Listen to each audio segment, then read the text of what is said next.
Alright, here is the NewAge Jetfire, and you can see what I mean by the reason why I was calling this one Jetfire, calling the other one Skyfire, because this is done in the G1 toy deco, but based off the cartoon model. The landing gear doesn't like to stay up, because tolerances be kind of shitty. But that's the only shitty tolerances on this figure. If we just bring in his contemporary over here, you can see some differences. I like the nose cone better in this, and just that whole front section of the jet. The side profile, I will say this does look cleaner, but the top part looks cleaner here. This kind of looks big and bulbous. I do like the bigger jet boosters and the detailing in there in the back. But again, this just looks a little nicer presentation wise. Although I do like how this looks up top here, like the top view. I kind of like that better. But I just prefer this overall. And the back is a lot cleaner too. And there we go. Yeah, it's cleaner in jet mode overall. There's some nice engine detailing, but you could probably plug in some blast effects on this one though. So, tomato. Although this, I will say I do like the Magic Square one better in jet mode. But we'll get into transformation actually now with this guy, because there's not really much anything else to go over. Oh, wait a minute. Actually, let me pause this real quick, and then we'll do a comparison with the NewAge Thundercracker and its vehicle mode. So yeah, anyways, we'll be right back.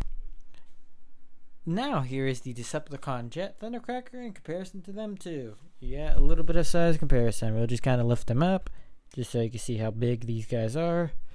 And yeah, I'll do the same for the Magic Square one.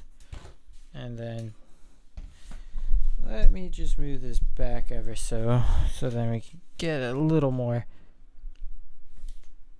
If you can't see, it's a little taller.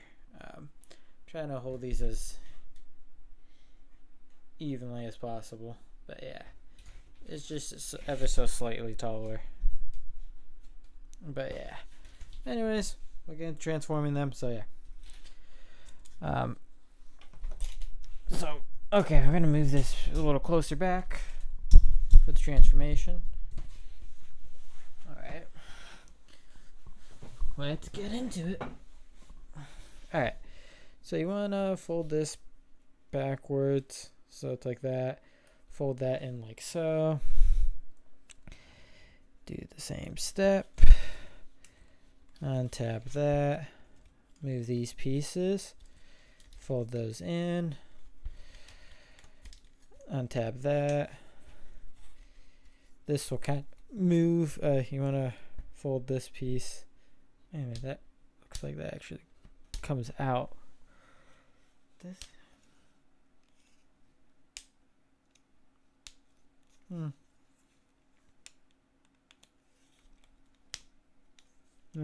don't care enough. Okay, anyways. So yeah, I'll just kind of bring itself down. You just you want to kind of untap the legs, because the legs are kind of connected to those boosters. Once you get all that done, you want to fold the legs up, and then just remove that. Fold that in like so. So just untap it from the foot. And then after you do that, what you want to do is get the foot out and then fold that. Boop. There you go.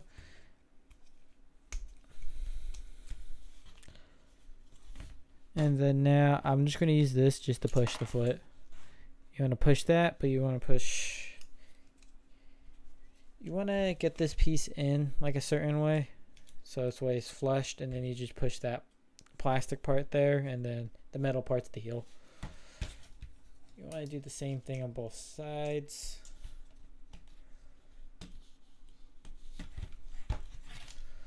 Okay, let me move that out again. Push that out. Boop, boop. There we go. Alright. And then now you want to take apart the backpack. You want to fold that, fold that. So you fold these pieces. Fold them. Then that kind of just folds in.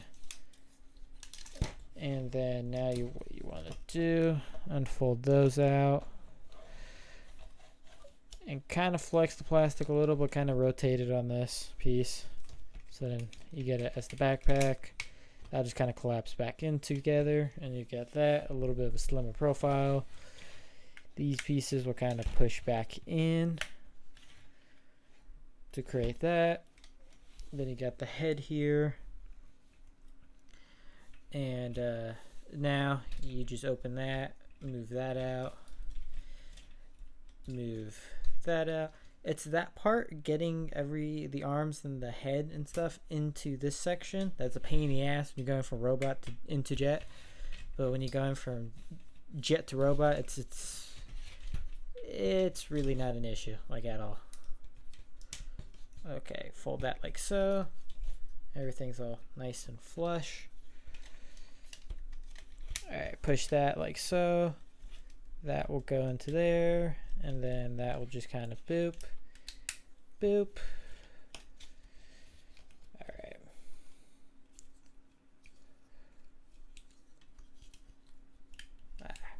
There we go. Okay. Alright, and then there's 2 tabs on his back right there, which will tab into 2 holes right there. Boop, boop. And there we got the NewAge Jetfire. We'll be back actually, because I gotta go get something that's kind of important for this, so we'll be right back. Okay, I couldn't find it, but you pretty much get a small screwdriver to unscrew his head, and we'll actually get into why. Okay, so don't be a dumbass like I did, because I chipped the paint on his chin and then on the nose there. I was trying to get the face off, but what you're actually supposed to do is grab a screwdriver. Obviously use the one that's included in here, but this one right here I have, which looks like a Duracell. It's all scratched to hell though. I don't know why you would paint that white or paint it black, but whatever. Anyways, yeah, unscrew it. What's cool about this thing? You do that, and you got a flathead. Pretty neat. But anyways, let's get back to it. So you unscrew the face, right? And then what you want to do is push right there. Boop. Face will come off. And this face, however, you can actually grip it pretty well with your finger. Of course, I wouldn't recommend it because you could scratch the paint, which mine was already kind of scratched at that corner. So it wasn't really a biggie for me, but that's just something to know. And then you would just screw it back on, which I'm going to do because getting this face off with just using my fingers is pretty easy. Ah, shit.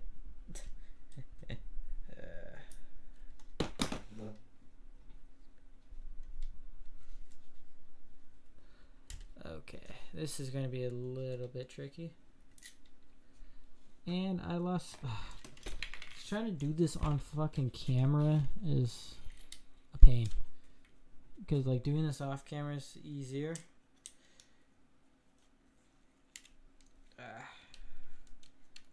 Then I could at least fucking adjust this and kind of not have the thing fight me as much. Oh yeah, it is magnetic too, so yeah. That is useful.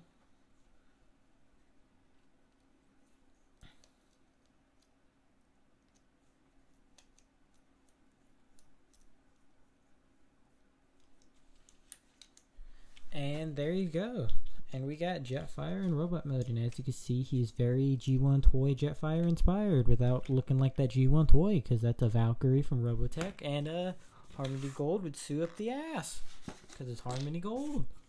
And their dicks like that. I'll actually bring up both faces so you could see. There's the Robotech Macross face, and here's the Skyfire face. Both are looking pretty nice. Anyways, we'll be right back because I got to transform Thundercracker and the Magic Square one, and then we'll have everything kind of size comparison for you.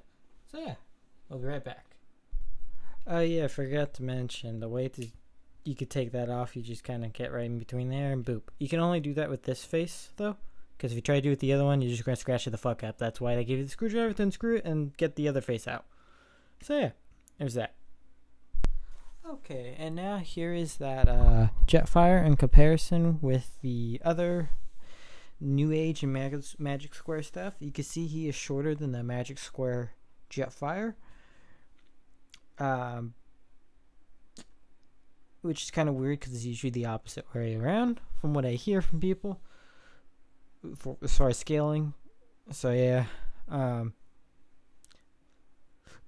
now when looking at it, he's like an off-white, the Magic Square one, whereas he's like a very like a pure like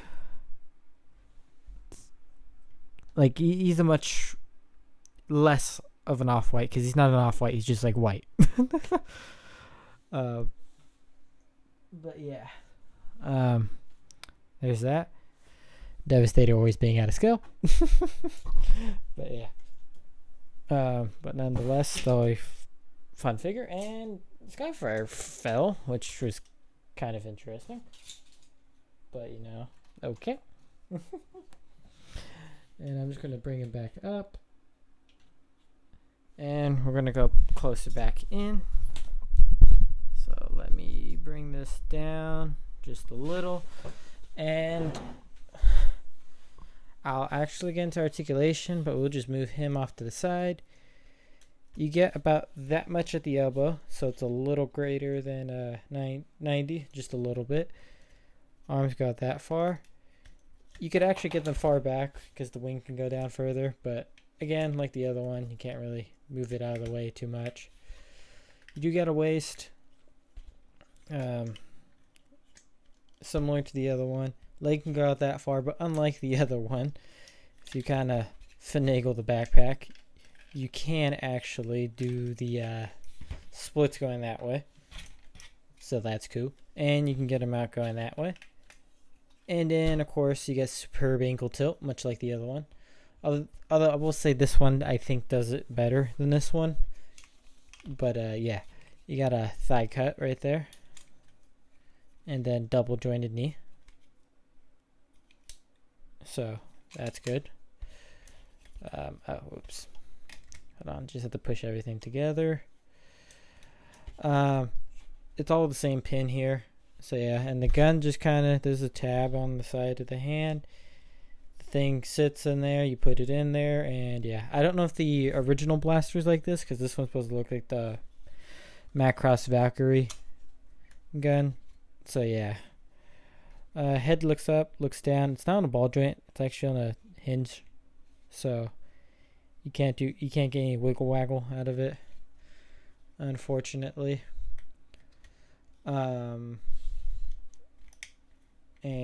Yeah. What is that? Okay, yeah, but yeah. Oh yeah, and then you can move the feet forward on that if you want for poses and shit. The other one does that too. That's a nice thing that these do. They do have toe bends, which Marvel Legends could do that. But anyways, yeah, he got articulated shoulders. That's just the thing this version does. And yeah, they pretty much got the same points of articulation. He's just a little more posable in areas. But the main breaking fact. Oh, and proportions. We're gonna go over proportions here. Okay, if you just stare at these right for a fat minute, his head looks too small. Those arms look a little too small. Or you know what? No, the arms I think are fine, but the problem is the shoulders are too low. Whereas here, it is just perfect. Although he has kind of a thin neck. But you can't really see his neck. But yeah. Oh, another thing I just realized. I'm probably gonna put this in right after the comparisons and right before the final thoughts section. But yeah, no, I actually had to slightly mistransform because it was showing his neck quite a bit. Whereas if you actually position it right, you're not supposed to see any of his neck. So that neck issue isn't an issue with him. So they're practically the same in that aspect, where you can't really see their necks. Just thought I'd point that out. Yeah. But yeah, oh yeah, and then his gimmick, it's like the siege one. You just push it and then boop. You push it. Oh shit! Except the sticker might peel off. But yeah, no, there's a Decepticon symbol on the other side. But I just want to keep the Autobot logo as is. I may have to buy another one. But yeah. Anyways, there we go. And yeah, okay, I will say the back doesn't really. It doesn't. My problem is you get. It's like how these panels go together. It kind of fucking frustrates me because like you tab it in, but then they pop out, but then try to tab it in or get it in, and then it just doesn't want to fucking stay, and it's like fucking aggravating. And it's like one of those things where you can't really fix it per se. You could just get it close enough.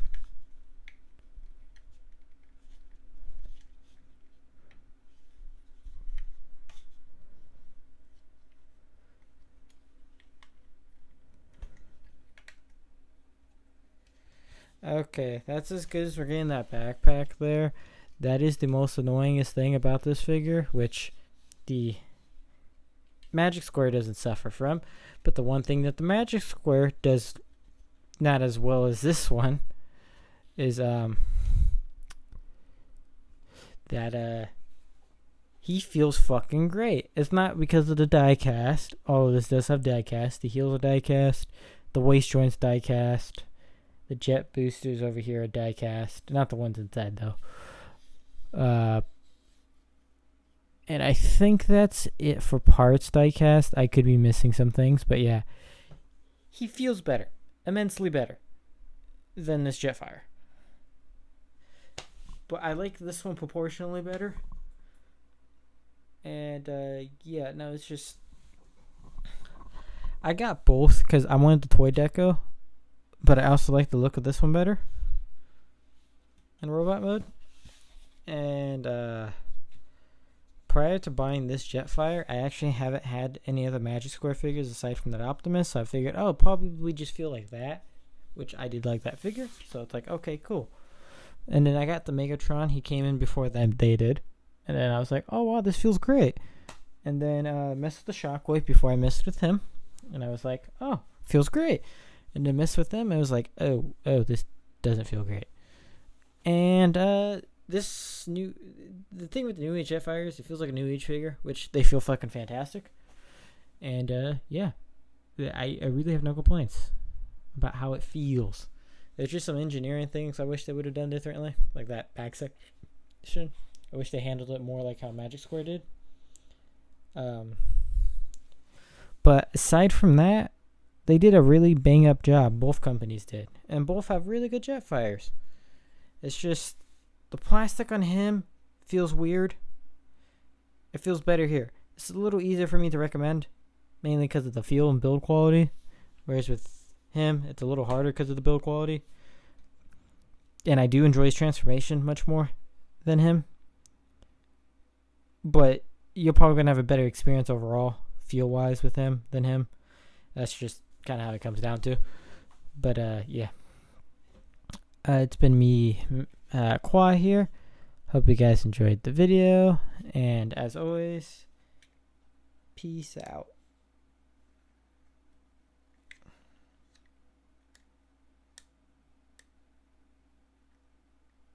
Peace out and have a good one.